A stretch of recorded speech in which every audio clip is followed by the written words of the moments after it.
I failed with my startup.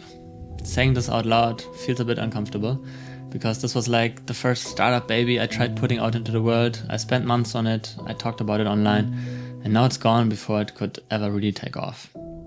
But I made the decision of quitting Publyc consciously, and what happened afterwards was pretty wild. I started a new project with 2 friends of mine where we made over 30,000 euros in just the first month with an MVP we built in a day while traveling the world together. And in this video I want to fully transparently share the story of how we got here, what I learned from the failure, what I'm working on right now, and what you can take away from it to improve your own decision making, because deciding what to work on is probably the hardest thing right now.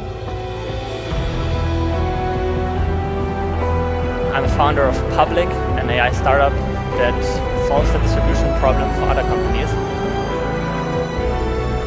So what you're saying is, like, you could like abandon Publyc and go all in on AI video. About 1.5 years ago, I became really obsessed with this idea that distribution is everything. In a world where anyone can build software with AI, the only thing that actually matters is attention and trust. And the most powerful way to build that is by consistently and authentically showing up online with valuable content. People also call this personal branding. I experienced it myself when I started posting regularly on LinkedIn, and people kept reaching out to me asking how I do it, saying they want to do something similar. So I thought, okay, there's some real market demand. Let me build a product for this. That's how Publyc started. The idea was to make it super easy for busy founders to create authentic LinkedIn content. I tested it as a productized service, where the experience was pretty much the same as the automated product I envisioned, but still with me doing some manual parts behind the scenes. And people loved it. The founders who used it got really great results on LinkedIn, and I quickly scaled the service to over 10,000 euros in monthly recurring revenue. But something wasn't right. My hypothesis was that I could validate demand through this productized service and then move people over to the fully automated product. But turns out those are 2 completely different target groups. And this pricing sweet spot that I was hoping existed in between cheap SaaS and expensive agency just doesn't. It's a dead zone. At least for now, it might change with technology getting better. But the bigger problem was personal. I noticed whenever someone asked me what I'm working on, that I didn't light up. I wasn't proud when I pitched it. It felt very meta. I was promoting personal branding instead of using personal branding to do something more meaningful. And this whole time, something else kept pulling at me. I'm a filmmaker. I made short films with friends for the love of it. I ran a marketing and film production company. For almost 15 years, filmmaking has been this thread that runs through everything I do. And during Publyc, I kept sneaking it in by adding AI-generated visuals and playing with video tools every time something new dropped. That might have not been the most strategic use of my time, but I couldn't help it. It was just what I wanted to be doing. And luckily, Hai, who had joined me on Publyc, felt a similar pull. And there was this third guy in our co-working space in Berlin, Mahmoud. He was building products in the generative media space. And the 3 of us kept ending up in the same conversations around AI video every single time. So as a fun weekend thing, we signed up for a DeepMind hackathon, where we got a bunch of Google credits to experiment with their latest models, and yeah, just wanted to build something cool. In 8 hours, we built DiCaprio, a tool that takes your LinkedIn profile and turns it into a cinematic movie trailer about your career, scripted, narrated, generated, fully edited, all automatically from just a single URL. And people loved it. We got a bunch of positive feedback, so we decided to launch it in a very scrappy way in mid-December. It was basically just the hackathon prototype with a paywall on top. Okay, I'm sitting here in my Costa Rican jungle apartment, and we just launched DiCaprio. And Post, unfortunately, doesn't seem to be performing well. I also wrote this comment thing and give me a discount code. No one commented. And I was like, oh shit. And then I just randomly checked Stripe. And turns out 2 people already paid and they didn't give a shit about the discount. They just each paid the 15 euros. So that's actually my first proper internet money where I wasn't involved at all in the sales process. That's a really cool feeling. It's just so cool. And actually the first video from the first person that paid, everything worked flawlessly, and that's also the first video one-shotted in production that actually worked. Yeah, Mahmoud wrote this. It's so funny because there was always something wrong, and then we fixed the thing and tried again, and then we said, okay, fuck it, let's just get it out there and see what happens. And turns out we actually fixed everything and it works. After that, not much happened for a few days. Until one day, where I was casually driving through some sketchy mountain roads in Costa Rica, because why not, and received one Stripe notification after the other. DiCaprio suddenly blew up. Thousands of people signed up and the product was spreading itself. People would post their trailer on LinkedIn, their network would see it, and then they bought one too. In just the first month, we made over 30,000 euros in revenue. At the same time, we were still treating it as the silly side project. That's when we had to be honest with ourselves. I noticed myself in the past 1 or 2 weeks, like I had way more excitement, also due to the momentum, of course, but on doing stuff for DiCaprio, even if it's just doing customer support. Me too.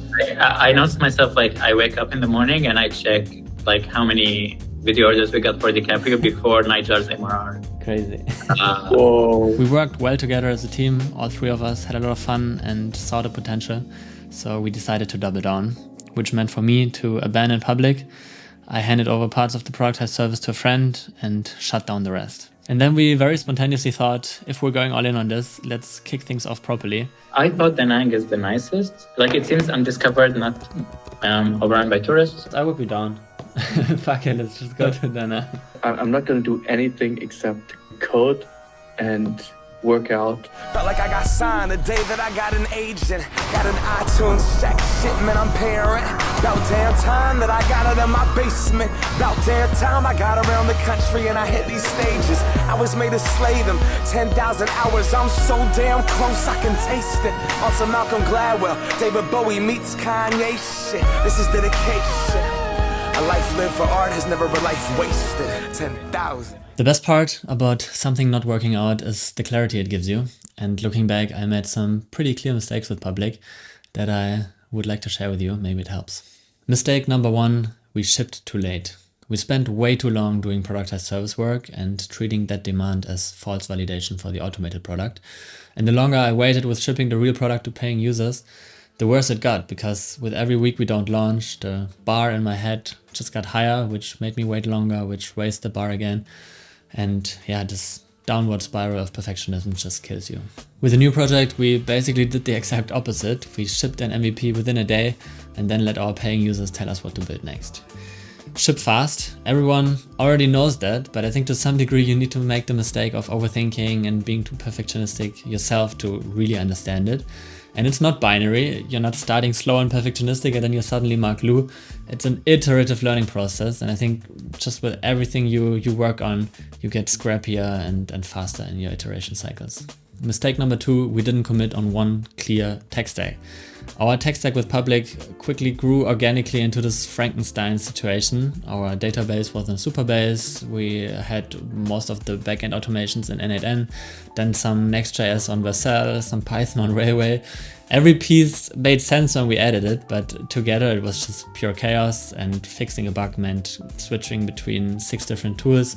And yeah, that just made iterating on new features and existing features a pain in the ass. With DiCaprio, we were still scrappy and fast, but we committed on one stack, and that made things so much easier, especially now with Cloud Code's abilities. I think in general, it doesn't really matter what you use. Choose something that works for you personally, but just stick with it and don't expand into other tech stacks. Otherwise, it will be very frustrating. Mistake number 3, I wasn't ambitious enough. This one is a bit tricky to explain because Public wasn't a bad idea. You can definitely build a great business around founder-led growth, and the approaches we took were quite interesting and unique, but it didn't light a spark, not in me and not really in others either. Yes, people saw the potential, I saw the potential, but nothing more than that. And meanwhile, new tools in the space were launching left and right, and technical founders kept saying, I can just build this myself in Claude or now OpenClaw. I don't think most software is truly defensible anymore, but there's a spectrum, and with Public, at least the perceived barrier to replicate was very, very low. With filmmaking, it's a completely different game. The complexity, the intuition, the skills, and the trial and error needed to actually do something great in this field is much higher. But more than defensibility, it's about energy. Making LinkedIn content easier versus creating the future of filmmaking where everyone can tell their story are two completely different levels of gravity. And this matters more than most people realize. You need this pull to get through the hard parts, and there will be a lot of hard parts. Okay, all of those were execution lessons. They matter, but the most important thing is figuring out what to work on in the first place. Where should you spend your energy? Especially right now with the internet and AI, there are basically infinite opportunities. You can do pretty much anything. And that sounds amazing, but it can also be paralyzing. So most people never even get started at all, or just pick something and start building without asking themselves, am I the right person for this? Is this the right thing for me? I actually spent a lot of time thinking about this. I wrote my thesis in Cambridge about how early stage entrepreneurs find and validate business opportunities. And through this research and my own experience, I developed a simple framework that can help you figure out what to work on. I call it Edge Channel Offer Fit. Your edge is your unfair advantage, your skills, interests, network, character, and obsessions. The unique combination of things that make you specifically more likely to pull this off than most other people. With Publyc, I was only using a fraction of my edge. With the new project, it feels like everything I did these past 15 years is relevant, and that's a completely different foundation to work on. Channel is your distribution, the most important aspect of a business. It's not just who are my customers, but also how do I reliably reach them. With Publyc, growth was mostly dependent on my own personal brand. With DiCaprio, distribution is built into the product. Every video someone shares is free marketing for us. And your offer is the full product package. Yes, the features, but also pricing, positioning, the whole user experience. You can have the same product, but completely different pricing, completely different positioning. So it's important to look at this together. With Publyc, I was stuck in this dead zone between cheap SaaS and expensive agency. And with the new project, it's much, much simpler. You just pay, give some input, get a cinematic video, and done. None of these work in isolation. Having a great edge means nothing if you can't reach anyone. Having a strong channel is useless if your offer sucks. They need to fit together. And when they do, when your edge, your channel, and your offer overlap, that's when it clicks. And if the new thing has better edge, channel, offer fit than the old thing, then staying with the old thing is the riskier choice. But, and this is really important, you can't think your way to the perfect idea. You have to be in motion, try things, ship things, and then you slowly get closer to this individual overlap. In my case, Publyc wasn't a waste of time. Publyc is the reason this new project exists. So there we were, Da Nang, Vietnam, 3 guys in an apartment with some traction, a lot of energy, and a meme product. The first thing we did was take on a couple of AI video freelance projects through our network to just understand the space better before building further. Alright, today is movie production day. We want to get a better feeling for the state of the art of AI filmmaking. And before we just randomly experiment with some stuff, we thought, okay, let's do an actual project. Let's get paid for experimenting and learning. And this is what we're gonna do today. We're gonna do like a filmathon, a filmmaking hackathon, which is quite weird, like how the essence of filmmaking changed. Like in the past, you had to do like big shoots, scout locations, whatever, and now it's just a bunch of dudes sitting in an apartment in Vietnam hacking together the video. Excited what will come out of it, and yeah, let's start grinding. What do you currently think of AI filmmaking? I don't want to live anymore. I'm trying to get scenes to look consistent and real, and all it gives me is a black screen.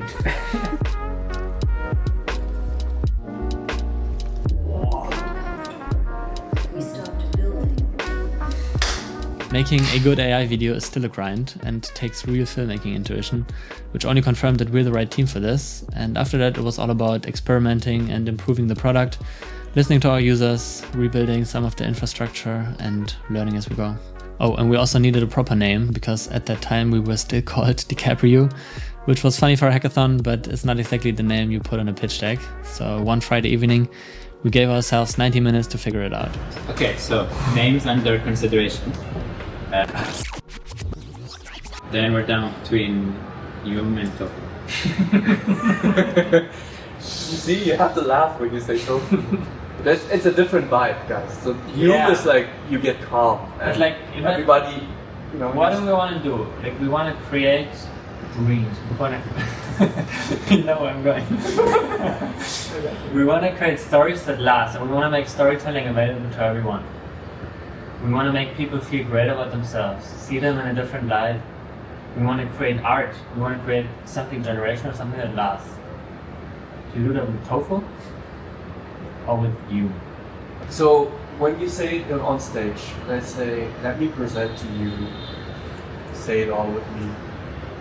Oh. And then everybody, it's like a big oh, and everybody meditates for 3 seconds. And we say it together. Oh, you. It's pretty nice. It could be a vibe. Or I say, and one last thing. Tofu 3.0. It's actually pretty fun. Okay, should I buy you that video? Yume, the Japanese word for dream, or Yum, as we like to pronounce it, to have a more English and smooth character to it. I think the name captures quite well what we're doing. We are not working on another AI slop factory, that much is clear. The world doesn't need more mass-produced, low-quality, soulless content. What excites us is figuring out how AI can actually make video creation better and not just faster. We want to enable people to tell their story and express themselves through high-quality video.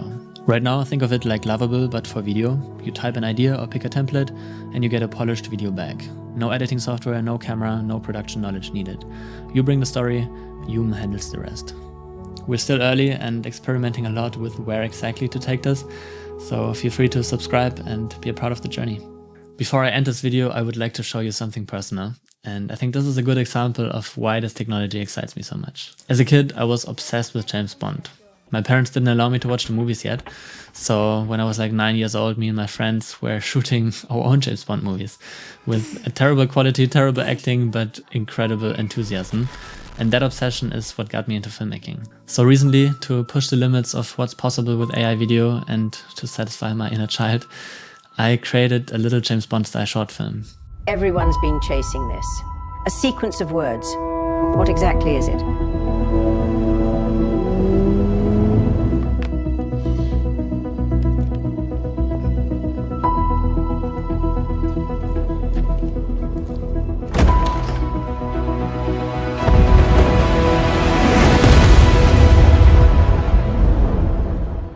If you want to see the full film, it's on our brand new Yum YouTube channel, link in the description. But of course, I don't just want to live those adventures virtually. It's also good to get out and enjoy the real world from time to time. Oh, the Nang is actually if you want to ride motorcycle, but I'm not sure if you want to, but it has the sickest serpentines in the world. Anyways. Okay, I cannot believe that they gave us those machines. Let's hit the road. The world is not enough, but it is such a perfect place to start, my love. And if you're strong enough, together we can take the world apart, my love. If there's one thing I want you to take away from the video, it's this. You don't need to have it all figured out. You just need to be in motion. Try things, ship things, pay attention to what pulls you, and when your ad, channel and offer start to align, you will feel it. So trust the process. I still don't have it all figured out, but I feel like I'm one big iteration closer to finding that sweet spot, and that is what matters. And that's what separates sometimes the people that do things from the people that just dream about them. You gotta act, and you've got to be willing to fail. You've got to be willing to crash and burn, you know, with people on the phone, with starting a company, with whatever. If you're afraid of failing, you won't get very far.